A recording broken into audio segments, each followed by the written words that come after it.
আমরা মানে প্রথমত আমাদের বেশ কিছু পুরনো মামলা আছে, নতুন মামলাও আসছে। আমরা পুরনো অনেক মামলা বিভিন্ন কারণে ধামাচাপা অবস্থায় ছিল, এগুলি আপনারা জানেন, এই কারণে আমি ব্যাখ্যা করতে চাই না। আমরা সেই মামলাগুলিকে পুনরুজ্জীবিত করার চেষ্টা করে যাচ্ছি এবং নতুন যে মামলাগুলি আছে সেগুলি আমরা দেখছি। আপনি লক্ষ্য করে থাকবেন যে আমরা বিভিন্ন সময় বিভিন্ন জায়গাতে আমরা রেইড করে থাকি এবং বিশেষ করে আমাদের সেবা প্রদানকারী যেসব প্রতিষ্ঠান, সেখানে সেবা প্রদানকারীদের বিরুদ্ধে কিছু অভিযোগ থাকে সেবা গ্রহীতাদের, যাতে এই অভিযোগগুলি না হয়।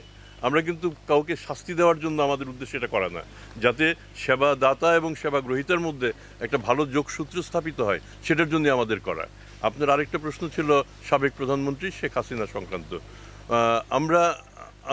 আপনি জানেন যে দুর্নীতি দমন কমিশনের আমাদের নিজস্ব বিধিবদ্ধ কতগুলি আইন আছে, আমরা এর বাইরে আমাদের যাওয়ার সুযোগ নাই।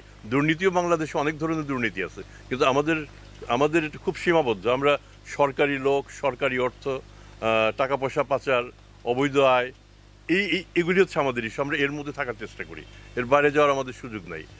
সাবেক প্রধানমন্ত্রী শেখ হাসিনার বিরুদ্ধে আমাদের এখানে কয়েকটা মামলা চলমান, আরও কয়েকটা বিষয় তদন্তাধীন।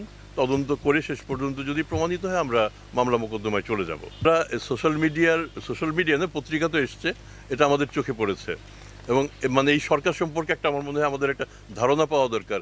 এটা কিন্তু রাজনৈতিক সরকার নয়, অন্তর্বর্তীকালীন একটা সরকার। এই সরকারের নেতৃত্বে প্রফেসর মোহাম্মদ ইউনূস একেবারেই দুর্নীতির বিপক্ষের একজন মানুষ। এটা যদি তার নিজের সভার, তার উপদেষ্টা পরিষদের কেউ হন, সেক্ষেত্রেও তিনি বিন্দুমাত্র ছাড় দিতে তিনি রাজি নন।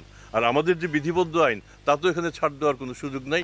কিন্তু একটা ব্যাপার আমাদের নিশ্চিত করতে হবে, আমরা যে অভিযোগ করব, অভিযোগ যেন সুনির্দিষ্ট হয়। আমরা যদি খালি বলে ফেলি যে তিনি কোটি কোটি টাকা আত্মসাৎ করেছেন, কোত্থেকে করেছেন, কিভাবে করেছেন, এই অংশগুলি যদি আমরা প্রমাণ করতে না পারি, তাহলে কিন্তু শেষ পর্যন্ত সেই অভিযোগ টিকবে না। কাজেই এমনকি উপদেষ্টাদের বিরুদ্ধে যদি অভিযোগ থাকলে পরে সেটা যদি সুনির্দিষ্ট হয়, আপনারা নিজেরাই নিয়ে আসুন না কেন। আমি তো মনে করি যে সাংবাদিকরাই হচ্ছে এই সমাজের হুইসেল ব্লোয়ার। আপনারা ব্লো করবেন এবং আমরা সেভাবে আগাবো। আপনারা এটাও লক্ষ্য রাখবেন, আমরা যেন আমাদের কাজটা ঠিকভাবে করি। ঠিকভাবে করতে না পারলে আপনারা এটারও সমালোচনা করবেন। আর দীর্ঘদিন ধরে অনেক মামলা ঝুলে আছে। মামলাটা কোথায় ঝুলে থাকে? আদালতে। দুর্নীতি দমন কমিশনে তো না, আদালতেরও কিছু সীমাবদ্ধতা আছে। নিশ্চয়ই আমরা চাবো যে সেই ঝুলে থাকা মামলাগুলি যেন শেষ হয়। আমরা চেষ্টা করব। যেহেতু দুদকের কাজ মামলা বিচার করা না, দুদকের কাজ হচ্ছে মামলা প্রস্তুত করে কোর্টে দেওয়া। তো কাজে আমরা চেষ্টা করে যাব, যাতে আমরা কোর্টকে অনুরোধ করবো যাতে মামলাগুলি তাড়াতাড়ি নিষ্পত্তি করে দেয়। রংপুরের মানুষের নীতি ভালো। আবার আমার রংপুরের একজন কবির সাথে আমার একটু জানাশোনা ছিল, কবি কায়সুর হক, আপনাদের অনেকের এবং তারপর আরেকজনের সাথে পরিচয় হয় মঞ্জু সরকার। মঞ্জু ভালো গল্প লেখে। তারা আমাকে যে ধারণা দেয় রংপুর হচ্ছে মূলত একটা বোকাশোকা লোকের এরিয়া, যেটা আমি বিশ্বাস করি না। কিন্তু আজকে আমার এই সন্দেহটা হলো যে আমি যদি রংপুরের লোক হতাম, তাহলে আমি এই অফিস, কিন্তু আসলে তো দুর্নীতি থাকার কথা না, তাহলে তো আপনারা বাধা দেন নাই, তাহলে একটু বোকাই আপনারা, কি বলেন?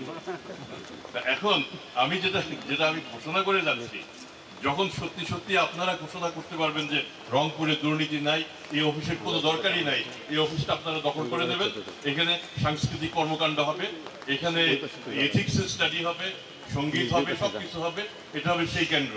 আমি অপেক্ষা করবো যে বেঁচে থাকতে আপনারা আমাদের সরিয়ে দিতে পারেন কিনা।